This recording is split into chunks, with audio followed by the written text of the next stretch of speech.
So guys, in this video we are going to see how to create a scheduler in Spring Boot application. Okay.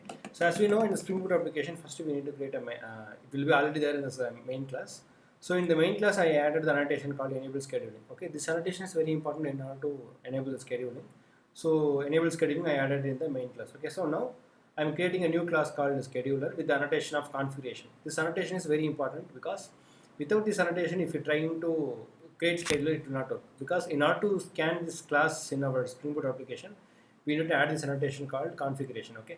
So next one is I'm going to create a method called sample scheduler one, and with the annotation of scheduler with the fixed delay of 1000. Okay. So this 1000 is nothing but it's 1000 milliseconds, which is equivalent to 1 second. Okay. So the scheduler will run on automatically for every second actually. Okay. So and also in this method I'm just printing the data from the current time.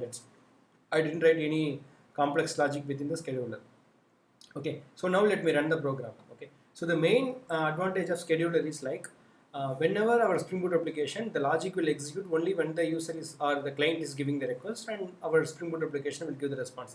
But when it comes to scheduler will not it will not wait for any request. Automatically, whenever the time is ready, it will just print the data. As you can see here, every second, each second, it's getting printed in my console actually. Can you see here?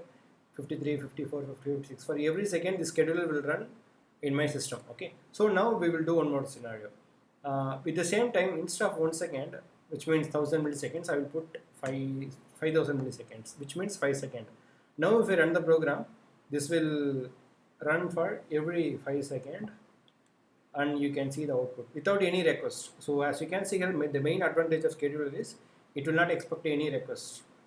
So as you can see here, first 616 it run, and the next one is for 620, which means 26 it ran, and 31. Next one would be 36, I think so.